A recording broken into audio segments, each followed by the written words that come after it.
By elevator standards, this pushes the envelope for long hauls. How else to explain two men, each observing protocol by minding his own business in his own space as time drags by in a small, upwardly mobile box? How come people never talk to each other in elevators?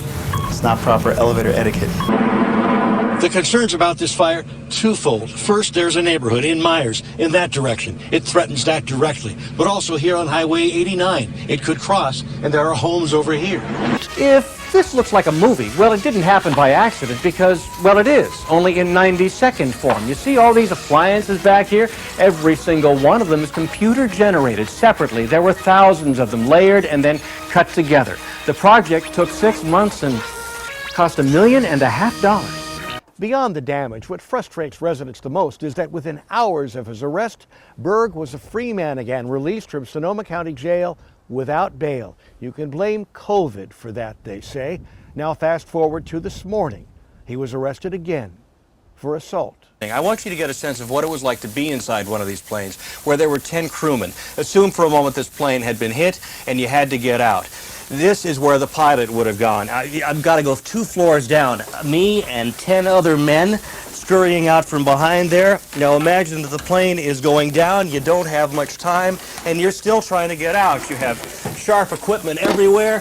You got the man trying to get out of the bombing section over here, and finally, maybe if you were lucky, you made it out. But this is what men faced in World War II. And you don't understand it until you see it and feel it and touch it in 3 dimensions. We've seen Tiger Woods and we've seen Kevin Costner, which is absolutely beautiful. Though, to be more precise, you don't actually see their shots as much as listen for them. Here, the young Tiger misses a putt. And now Kevin Costner tees off. He may dance with wolves, but he also slices into the woods. Clearly one of life's great tragedies.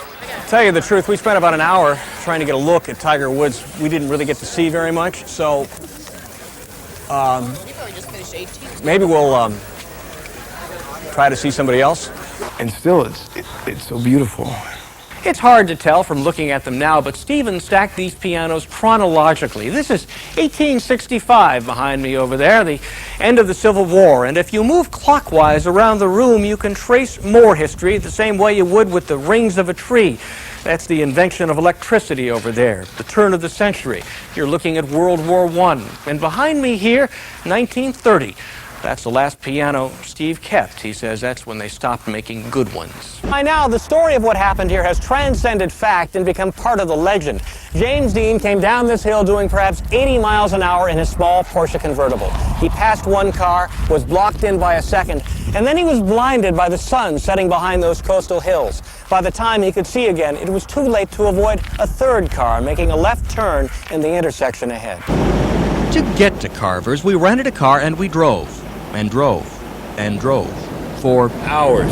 about 4 hours and 250 miles southeast of Reno, out through the moonscape, out past the sand dunes, perhaps you're getting the picture now, out to where old beer bottles crack in the sun, where the windmills have bullet holes, and where the stop signs must wave for your attention.